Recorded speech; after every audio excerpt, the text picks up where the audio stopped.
কেন্দ্র সরকার কিসের জোর দেখিয়ে মুসলিমদের পূর্বপুরুষের ওয়াকফ সম্পত্তি কেড়ে নেওয়ার চেষ্টা করেছিল এবং সেটা নিয়ে নওশাদ সিদ্দিকী কী বলল এবং হাইকোর্টে কীরকম কেস চলছে সেটা চলো নওশাদের মুখ থেকে আমরা শুনে আসি। আর যারা যারা ভিডিওটা ইউটিউব থেকে দেখছো তারা যারা সাবস্ক্রাইব করো, আর যারা যারা ফেসবুক থেকে দেখছো তারা পেজটাকে ফলো করে দাও আরও ভিডিও পাওয়ার জন্য। তো চলো দেখে আসি নওশাদের ব্যাপারে কী বলছি। সরকার সংখ্যার জোর দেখিয়ে মুসলিম সম্প্রদায়ের পূর্বপুরুষের উৎসর্গীকৃত সম্পত্তি তথা ওয়াকফ সম্পত্তিকে কেড়ে নেওয়ার অপচেষ্টা চালিয়েছে। যখন পার্লামেন্টের উভয় কক্ষে পাশ হয়েছিল এই বিল আইনে পরিণত করার জন্য, তারপরে পরেই সারা রাজ্য জুড়ে সারা দেশ জুড়ে প্রতিবাদ সংঘটিত হয়েছে এবং এইটা সুপ্রিম কোর্টেও চ্যালেঞ্জ হয়েছে।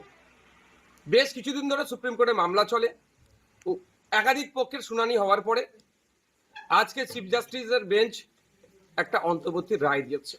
এই রায়ে কিছুটা স্বস্তি মিললেও সম্পূর্ণরূপে এটা সুরাহা এখনো হয়নি। আমি আশা করব চূড়ান্ত রায় যখন আসবে, ওয়াকফ সংশোধনী আইন যেগুলো সংখ্যালঘু সম্প্রদায়ের মানুষের বিপক্ষে যায়নি, শুধু সংবিধানের একাধিক আর্টিকেলে আঘাত দিয়েছে, সেটা আশা করব চূড়ান্ত রায়ে সেটা পাবো আমরা। এই ইনসাফের লড়াই চলবে, আইনি লড়াই চলবে।